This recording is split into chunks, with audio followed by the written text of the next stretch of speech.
po yun? Buntis ang anak kong si Melanie. May relasyon ba kayo? Ikaw ba ang ama?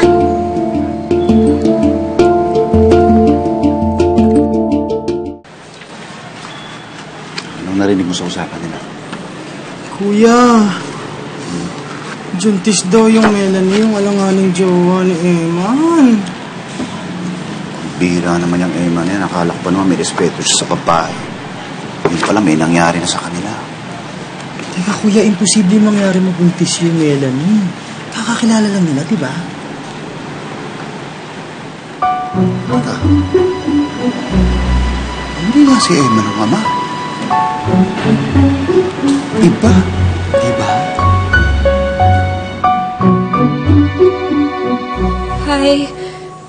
Hi, si Melanie to. Naalala mo pa ba ako? Ako yung girlfriend ni Dean. Pasensya na sa abala.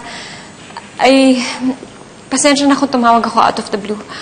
Itatanong ko lang sana sa'yo kung si Dean ba nakakausap mo pa ba? May number ka ba niya? Ganun ba? Kasi hindi na siya sumasagot sa mga emails ko eh.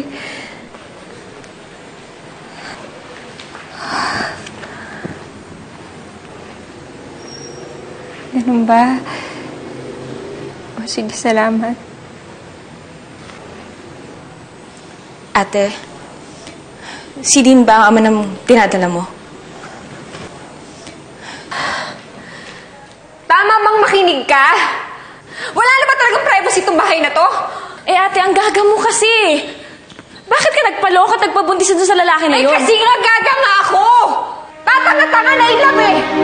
Sana hindi ko na lang siya nakilala kung ganito lang din pala yung mangyayari sa akin.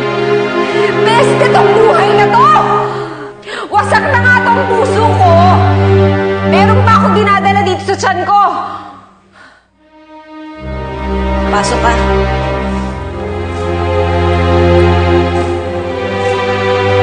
Opo.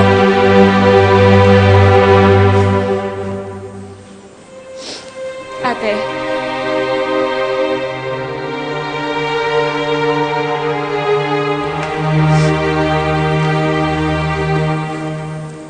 Ma, bakit niyo dinala yan dito?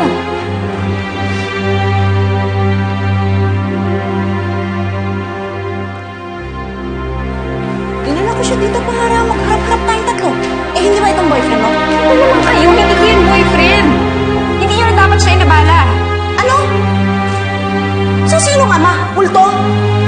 Sabihin mo nga sa akin kung sino nakadisgrasya sa'yo, kung hindi ka kalbuhin talaga. Kahit anong gawin niyo, hindi ko sasabihin sa inyo. Alam mo, hindi kita pinag-aral sa magandang eskwelahan para magpakalandi lang ng ganyan. Sabihin mo sa kung sino gumawa niyan. Tama na po. Mas Melanie, aaminin ko na po. Ako po yung ama ng dinadala ng anak niyo.